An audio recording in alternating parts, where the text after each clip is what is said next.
Assalamualaikum warahmatullahi wabarakatuh. Bismillahirrahmanirrahim.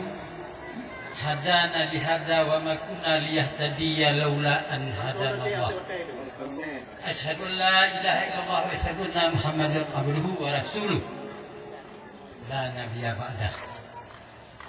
Yang kahana payah halilun laki memuji Allah, cukup kan? Jadi yang hormati Bapak Camat dan seperangkatnya dan memandu kaum-kaum caleg dan ibu adik-adik perempuan yang berhadir itu yang kasih bini. Nah, tinggal itu. Nah, jadi di dalam halnya, di dalam pemilihan calegnya kamu sih mau lagak-lagak mendung. Cuma yang Tuhan lu zino kau putih yang itu. Jadi zino lu perkenalkan diri lu. Kenal diri lu ya. Nalun Haji Sahbudin SI.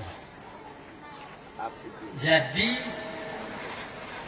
kampung lu di ujung darat lahir. Ma tinggal lu di ujung baru, ujung ji. Ujung darat gede ujung baru. Cuma lon sakti uang je gini, cerita uang gini. Cuma baik khawatir maknya. Yang bahawa di lon acai deh kumai kena, acai ni kumai gini. Kuget ni acai deh kumai kena. Jadi olehnya lom, ginonya cerita lagi kena lom. Kalau cerita di belakangnya lon mentau, kata lan dengar dia ingat kena gino.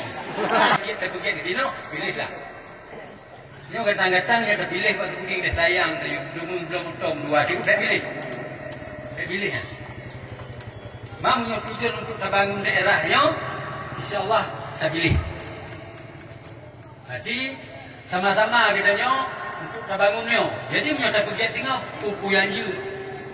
Jadi yang pertama visi kitanya, visi lentuannya adalah untuk bersenang bersama masyarakat dan panjang khususnya Kecamatan Murbo umumnya. Jadi misi ini pun yang pertama kita tingkatkan perubahan kecamatannya berjaya memekarkan. Jadi kecamatan Murbo-nya tambah dua, tambah kecamatan Murbo.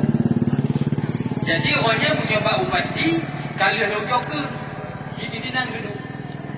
Jadi kebegalannya puahlah pilpresnya. Oh kali pilpresnya tak bujaknya. Jika mau bisa tuju, yang dipegang oleh Pak Bupati. Malah nak nampak ngurut, nak dengar, kena cik bawa-bawanya. Jadi yang misi ini. Dan lain-lain. Untuk percepatan kampus utuhnya negeri, juga itu misi. Jadi yang penting ditanya sama-sama di sini. Yang bawa tak kalaulah kamu-kamunya, di antara kamunya, so yang kita pilihlah baik sampai musyawarah pilih. Musyawarah pilihnya mesti orang pilih lempar ke dia luar-luar ni. Mamanya Pak Jul Pak Geli je. Nyo nak ungkap pernah Pak Dewan je. Nak kaya-kaya ni. Jadi kalau lah. Yang nak di luar ni tengok. Di kecamatan Murbo. Nah di sini bisa di kemukiman Murbo nak kena sini. Di sini nak lem tu kaya. Kupula le tak. Bagi kita ejir kena kita. Kamu nyongir dia patang lu keracuh mobilnya. Jadi dalam lagi ahayu. Giran. Betul ya? Assalamualaikum warahmatullahi wabarakatuh.